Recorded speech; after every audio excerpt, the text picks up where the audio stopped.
Okay, so I may be a little bit crazy, but this is insane to me.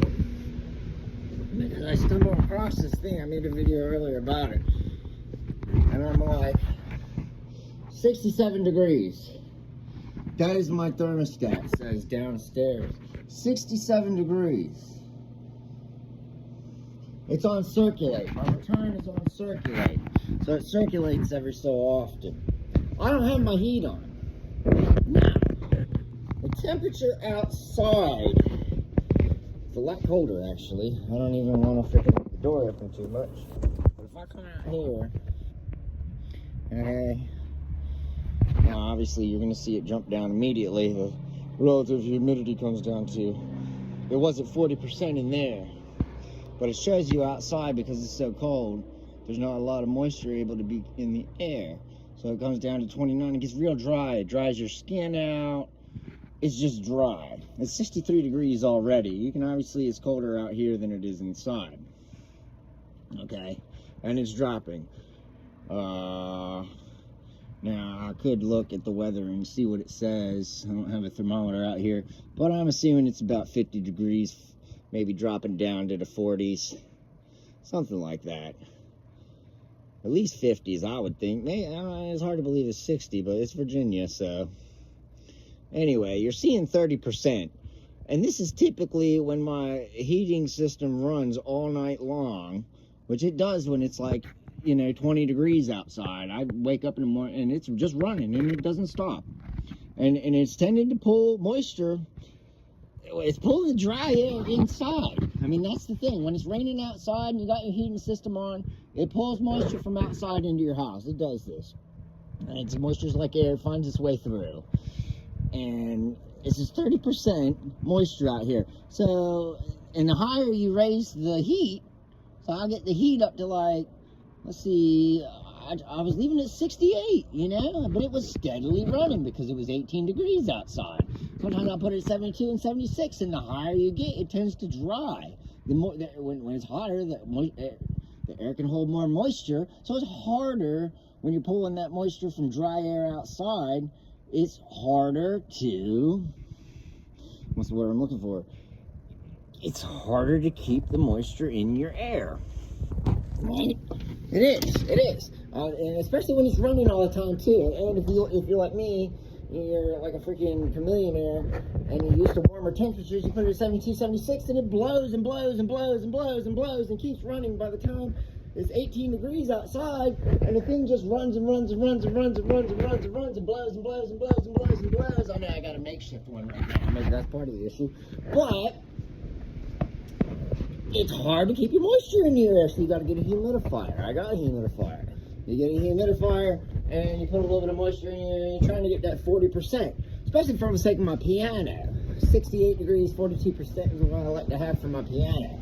But if you come upstairs, I made a video. I had to do some cleaning in my bathroom and made extreme wet cleaning. And so, shut these off.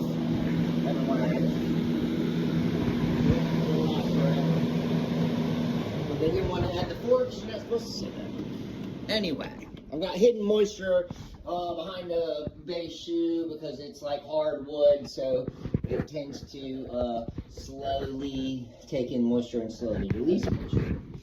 Okay, and it's getting dry in here now. It is. There's still a little bit of hidden moisture at the bottom. You can see it over there. But anyway, the idea was, look, it's 82 degrees is what this thing says. I just bought that thing. I don't think it's lying to me, but it says 82 degrees. It does. It says 82 degrees. I don't have my heat on. I haven't had my heat on all day. And I'm not running my dehumidifier, which is usually what you would run. Now, if I turn my humidistat on to 65% and I turn my dehu on, right, it's on idle.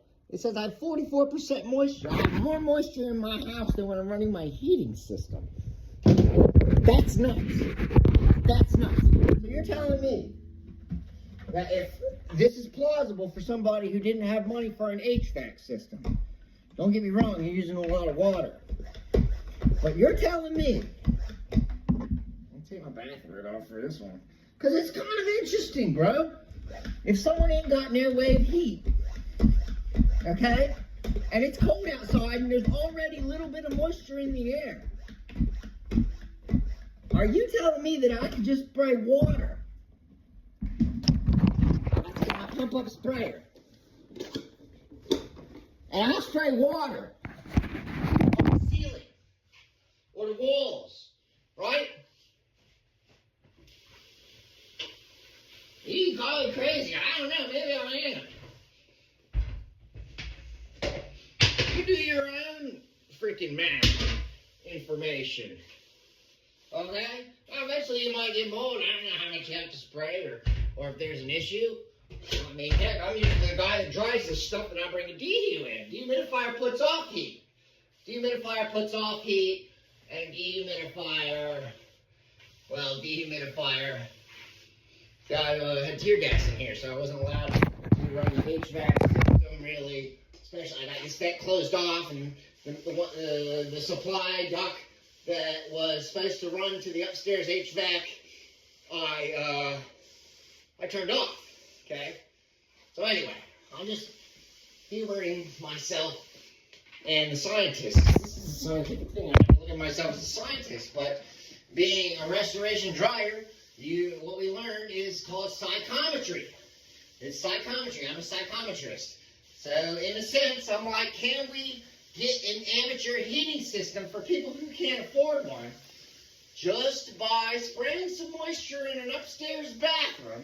Now, thankfully, I still have a heating system that circulates air, right?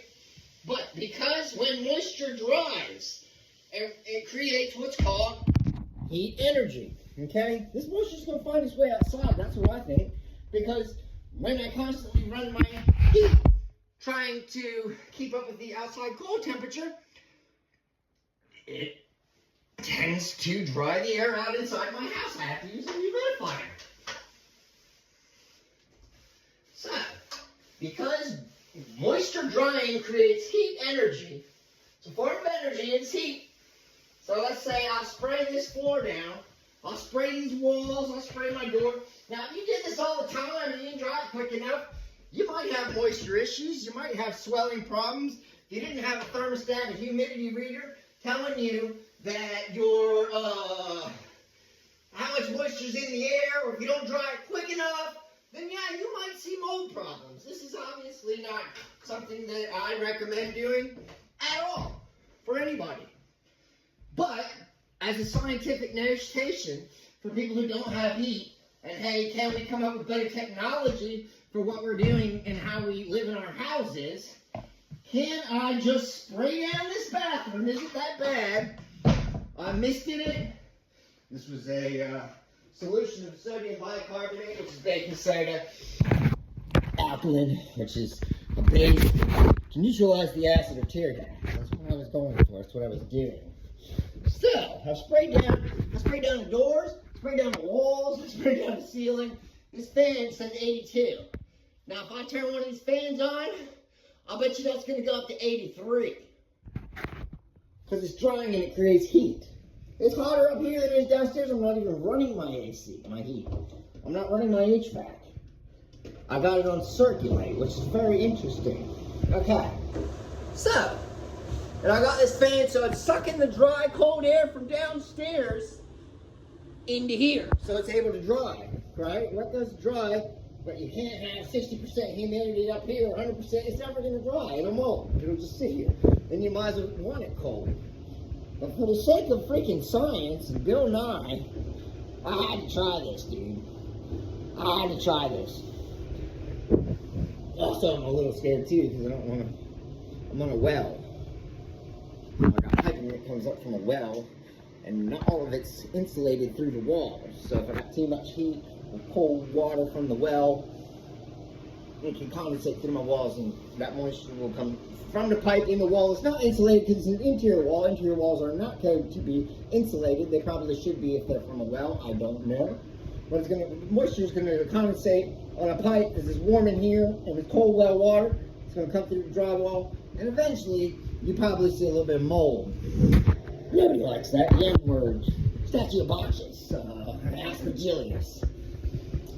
But anyway, if I shut this door, let's see, if I turn this other Everlast fan on, I turn it on low. Well, maybe that's high, I don't know, that's high. Hi, how you doing? So anyway, let's look. Let's see if this goes up a little bit. Does it go up? We're drying, right? We're drying moisture. That's all we're doing here. That's all we're doing. Just drying moisture. Remember, I use a dehumidifier to do this. It does it quicker. Produces heat. It purges it out, pumps it down your sink. It has a hose. But I said, if the air is cold enough downstairs and dry enough already because it's winter time, I'm not really looking to dry something. I was creating an experiment to figure out how to get more heat. So that's what I was doing. It might take a little while. 84, it just went up 2. It just went up 2. It was 82, I swear it just went to 84. I stepped on a fan. See if that don't go up. Yeah, bro. See? That's heat. That's because I shut the door. That's because I shut the door. If I open the door, that dry air is going to come in. It's going to dry it a little faster. But it's going to take the cool air in. The heat's going to want to go down to the cold air. Hot goes to cold. Wet goes to dry. So the moisture in this room is actually creating heat energy. Okay, just with a couple fans. And it's going downstairs and it's circulating through my HVAC system that's not even turned on with heat. Now I'm gonna see how well it does, but it's 86. It's 84 degrees up here. Okay? 84 degrees. Now obviously you get something wet over too many times, you got particle board, the shit's gonna swell, the shit might mold. There's issues, okay? It would have to be platonic, strictly non-organic stuff that you're getting wet, like PVC, plastic, tub, fiberglass, porcelain, toilet, sink top. You know, maybe a little metal that takes time for metal to rust. You wouldn't want, because mold grows on organic things. Wood, drywall. It finds its way through the drywall. I didn't even know drywall was organic. So I opened the door and the temperature went down from 84 to 82, right? And the light might have caused a little bit of heat too. The light does give you heat. Your lights give you a little bit of heat, just having your lights on. But this is very interesting to me. I probably ain't the first guy to figure this out, but maybe whoever else did didn't want to talk about it, or kept it a secret, or didn't want to brag about it, or, you know, I don't know.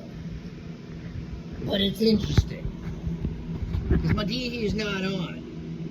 Now, because I sprayed all that stuff, this thing reads 60% instead of 40%. And right off the bat, you can see there's a lot of moisture. So I wouldn't want to leave this room but so closed up, because if it's moist all the time, eventually you are going to have mold issues, you know, and nobody wants that. But for the sake and purpose of creating heat just through drying moisture, I don't know. I'm surprised this technology has not already been incorporated into an HVAC system. Maybe they needed a water guy to talk about it. I don't know. Or maybe it's more VIP for extreme money. But figuring it out myself, I'm pretty impressed. Like, I try to spread the word a little bit. So, where's my pump out sprayer? Okay. How about that room seal?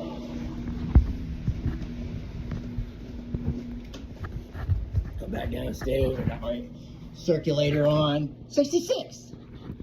No heat, dude. I've not got any heat on this motherfucker. Heat is off. 66.